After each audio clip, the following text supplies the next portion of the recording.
শুভ সকাল বন্ধুরা। আজকে সকাল সকাল উঠে বেরিয়ে পড়লাম জম্মু তাইয়ের উদ্দেশ্যে। তো আজকে যাব জম্মু, তাই সকাল সকাল বেরিয়ে পড়লাম জম্মুর উদ্দেশ্যে। লোকাল ট্রেনে করে যাব বর্ধমান।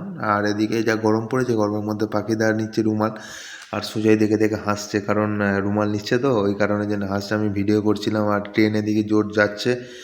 আর আমরা অবশেষে পান্ডাতে পৌঁছে গেলাম। এবার পাখিদার জোর ঘুমোচ্ছে, কারণ যা গরম পড়েছে, গরমের মধ্যে স্বাভাবিক ঘুম পাওয়াটা, কারণ ঠান্ডা ঠান্ডা হাওয়া লাগছে।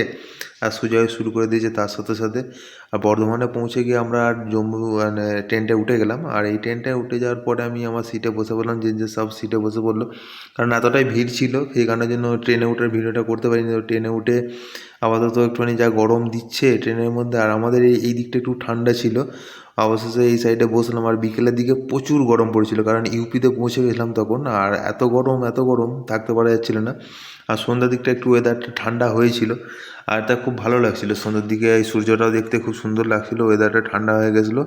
আর এদিকে সারা রাত কাটিয়ে ভোরবেলা উঠে পড়ছি সকাল সকাল। আর এদিকে চলে এসেছে ঠান্ডা, কারণ পাঞ্জাব ঢুকে গেছিলাম, এই জন্য ঠান্ডা। ভোরবেলা উঠে গেছিলাম কারণ খুব ঠান্ডা লাগছিলো আর ঘুমোতে পারছিলাম না, তাই পাঞ্জাব পৌঁছে গেলাম। পাঞ্জাবে এবার আস্তে আস্তে যাচ্ছি, যেতে যেতে জম্মু কাছাকাছি ঢুকে গেছি। আর এদিকে পাহাড়ের দেখা মিলে গেছে, আর সুজয় এখানে বসে আছে, কারণ সকালবেলা সব এক জায়গায় বসে বসে গল্প করছিলাম একটু।